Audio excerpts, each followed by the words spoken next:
এত কিছু দেখে অনেকেরই ব্যথা হচ্ছে, অনেকেরই চলছে যে বাবা আড়াই মাসে এত কিছু করে দিচ্ছে সরকার, তাহলে আমরা কি করবো?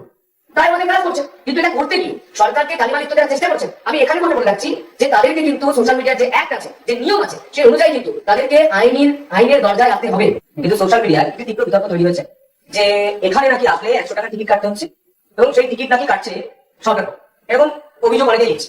স্পেশাল লাইনের কারণ কি আমি দেখা দিয়েছি, আমি এখানে টিকিটে জুম করে দেখলে বুঝতে পারবেন 2022 সালের টিকিট হচ্ছে, 2024 সালের হচ্ছে, প্রতি সালের টিকিট ওনারা বার করে দিতে পারেননি আমাদের। তো সেখানে 100 টাকা করে ওনারা ধার্য করে টিকিটটা নেয়। আমি জিজ্ঞাসা করলাম কেন নেয় স্পেশাল লাইন? তাদের তরফ থেকে উত্তর দেওয়া হয়েছে যে আমরা যদি স্পেশাল লাইনটা না করি, যারা জেনারেল লাইনে এত কষ্ট করে জল ডুবিয়ে ঘাট থেকে হেঁটে মন্দির আসছেন তাদের জন্য জেনারেল লাইন, কিন্তু যারা ট্রেনে নামছেন, গাড়িতে নামছেন, বাসে নামছেন, প্রাইভেট কারে আসছেন, যাদের বাড়িতে ছোট বাচ্চা রয়েছে, বৃদ্ধ রয়েছে, তাদেরও ইচ্ছা হয় শ্রাবণী মেলায় বাবার দর্শন করতে বা জল নিবেদন করতে, তাদের জন্য এই ব্যবস্থা করা হয়েছে। এবং এটা প্রতি বছর হয়। এই টাকা কোন সরকারি খাতে বা কোনো সরকারি প্রকল্পে বা কোনো সরকারের ঘরে বা কোনো রাজনৈতিক দলের কাছে যায় না। এই টাকা পুরোপুরি খরচ হয় মন্দিরের উন্নয়নে, মন্দির কর্তৃপক্ষ করেন, মন্দির কর্তৃপক্ষের কাছে টাকা থাকে। কাতারে কাতারে মানুষ কারণে করে আসছে। আপনারা লাল ঝান্ডা করে কিছু করতে পারেননি, 15 বছর থেকে কিছু করতে পারেননি, আনফার গ্রুপ নিয়েছেন, করুন, ভালো করছেন, কিন্তু এটুকু বলা যায় প্রশাসন কিন্তু শক্ত হাতে ব্যবস্থা নেবে। আপনারা এই মুহূর্তে দেখতে পাচ্ছেন যে মন্দিরের সামনে কোন রকম বাধা ছাড়া মানুষ পুজো দিতে পারছে, জল ঢালতে পারছে। পরের যদি আমি ছবিটা দেখাই পেছনের উইন্ডোতে, দেখবেন প্রচুর মানুষ তারা লাইন দিয়ে কোনো বাধায়, পরে দেখতে পাচ্ছেন কোনো বাধায় তারা কিন্তু জল দিতে আসছে। এটা হচ্ছে পুরোটা জেনারেল লাইন।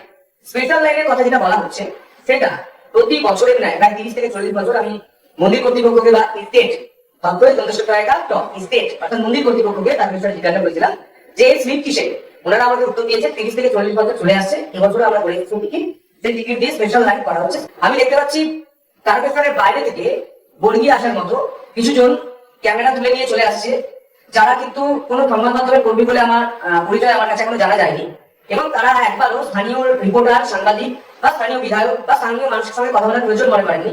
এই মেলাটাকে ছোট করে দেখানোর জন্য এই কাজটা করছেন। আমি তাদের বলবো, দেবাদিদেব মহাদেবের মন্দির যারা ভেঙেছিল আজও তারা পাটিয়াতে বসে থাকে, কিন্তু আজও দেবাদিদেব মহাদেবের মন্দির, অর্থাৎ আমি গুজরাটের কথা বলছি, সেখানে কিন্তু মন্দির মাথা উঁচু করে আছে। রাম মন্দির যারা ভেঙেছিল তারা পাটিয়াতে বসে আছে, কিন্তু মন্দির, রাম মন্দির ঠিকভাবে আছে। আপনারা মন্দির নিয়ে অরুচি কুরুচি কথা যেগুলো বলছেন বা সরকারকে বদনাম করার চেষ্টা করছেন, আপনারা আসুন, দেখুন, আসল তথ্য তুলে ধরুন, এবং এটা করে নবরূপে নবসাজের যে শ্রাবণী মেলা তা আপনারা ছোট করতে পারবেন না। মানুষের ভিড় সেটা প্রমাণ করে দিচ্ছে।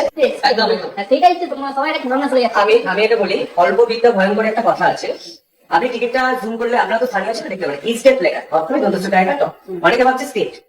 স্টেট শব্দ যারা তারকেশ্বরের ইতিহাস জানে তারা রাজ রাজার আমল থেকে হয়ে আসছে। মহন্ত মহারাজ রয়েছেন, তার কাঠামো রয়েছে, তার ম্যানেজার রয়েছে, মন্দির কর্তৃপক্ষ রয়েছে, তাদের সারা বছরে বিভিন্ন কর্মীরা রয়েছে, মন্দির চালানোর খরচ রয়েছে, তাদের বিষয়। আপনাকে একটা ছোট্ট উদাহরণ দিই, আপনার বাড়ি রয়েছে, বাড়ির আগে পর্যন্ত আপনার রাস্তা, আপনার লাইট, পানীয় জল এগুলো পৌঁছে দেওয়ার দায়িত্ব সরকারের, পরিষেবা পৌঁছে দেওয়ার দায়িত্ব সরকারের। কিন্তু আপনি আপনার বাড়িটা কিভাবে চালাবেন, আপনার বাড়িতে কি রান্না হবে, তা কিন্তু সরকার কোনোদিন ইন্টারফেয়ার করতে পারে না। হ্যাঁ, অনেকে বলে পারে, যারা যারা বলে তারা সিপিএম এর আমলের কথা বলে, তৃণমূলের আমলের কথা বলে, যাদের সরকারটা পার্টি অফিস থেকে চলতো, যারা মনে করতো যে আমরা যেটা করবো সেটা মানুষ মেনে নেবে। মন্দিরে কোনোদিন কোনো সরকার হস্তক্ষেপ করতে পারে না, এবং সরকারি টাকা থেকে মন্দিরের কোনো কাজ চলতে পারে না। আপনারা দীঘার ঘটনা জানেন, সরকারি টাকায় কি হয়েছিল সেটা জানেন। তো আমাদের সরকার, রামরাজত্বের সরকার, মন্দিরের আগে পর্যন্ত মম ম্যানেজমেন্ট অর্থাৎ ভক্তদের যাতে সাধারণভাবে যেতে পারে সেই ভিড় ম্যানেজমেন্ট, পরিষেবা দেওয়া, 5 কিলোমিটার ছাড়া ছাড়া সেবা কেন্দ্র, আমরা যেখানে বসে আছি 4টি বড় বড় সেবা টিভি, এবং 1 কিলোমিটারের মধ্যে 2টি করে জলের ব্যবস্থা পেয়েছি করেছে, গোটা রাস্তা ঝাড়ু দেওয়া হচ্ছে, এবং এই যে বিপুল পরিষেবা তার সঙ্গে সঙ্গে দৃষ্টিনন্দন করে দেওয়ার জন্য পুরো আলোতে মুড়ে দেওয়া হচ্ছে, লেজার শো হচ্ছে, প্রতি রবিবার হেলিকপ্টার থেকে পুষ্পবৃষ্টি করা হচ্ছে আগত ভক্তদের স্বাগত জানাতে, এবং তার সঙ্গে সঙ্গে রোড শো হচ্ছে এই তারকেশ্বরের আগামী সম্ভবত রবিবার 3 হয়।